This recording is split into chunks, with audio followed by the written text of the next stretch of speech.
Hello guys, welcome back my gaming channel Twist Clash. Stay here for more funny gaming video.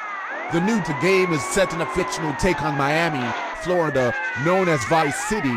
The year is 1986, and Tommy Vercetti has just been released from prison after doing a 15-year stretch for the mob.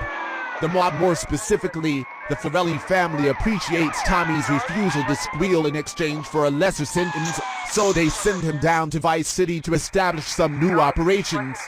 Tommy's first order of business in Vice City is to score a large amount of cocaine to work with.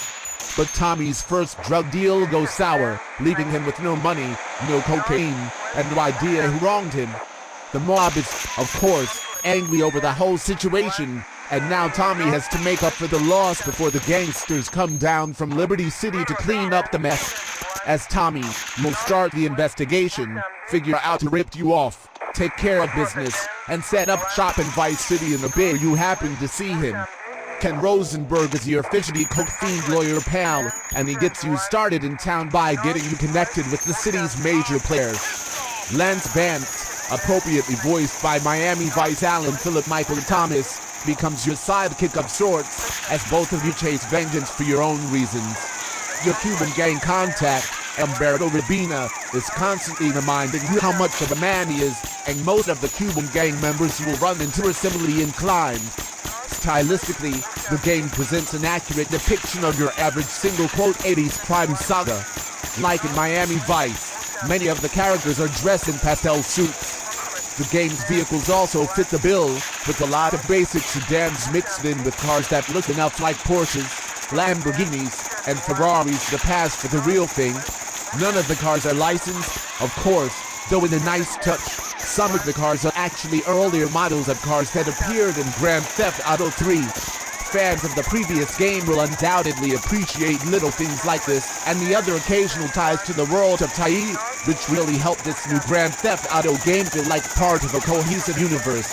As great as the game's presentation and use of its source material are, without a collection of gameplay improvements, it would have been little more than a mission packed with a touch-up job. But Rockstar North has definitely been hard at work in this department. The most obvious addition is the inclusion of various types of motorcycles among all the vehicles on the road.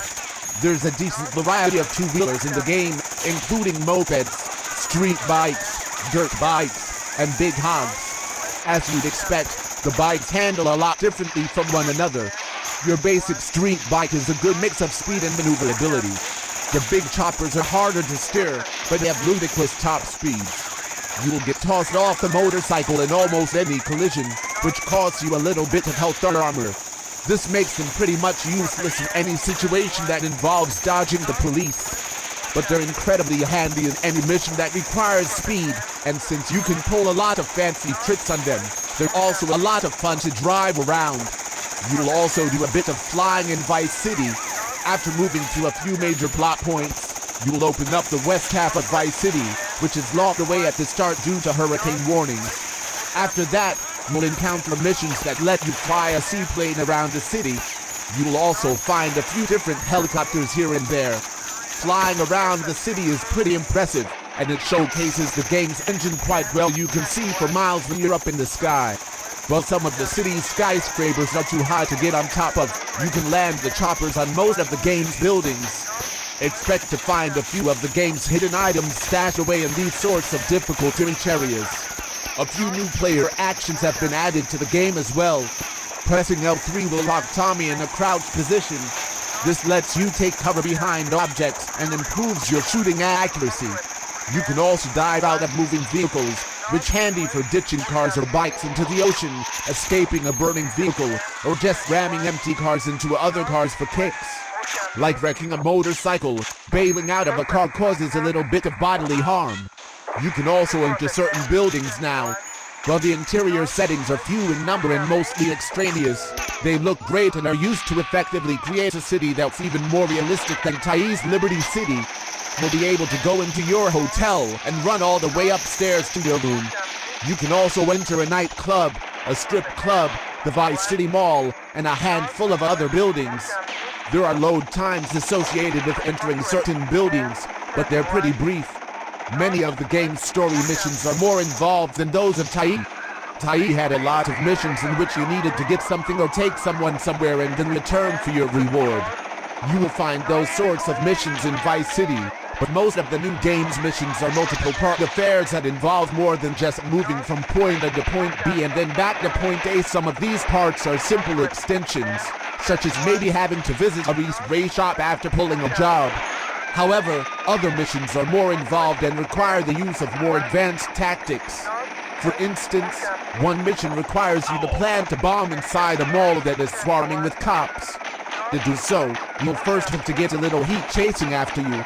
You'll then lead the cops into a garage, where you'll ambush them and take one of their uniforms, so you can pose as a cop, which makes getting into the heavily guarded mall possible.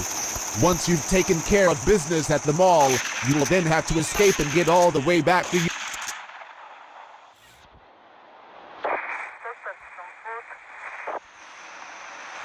Hey, get back here!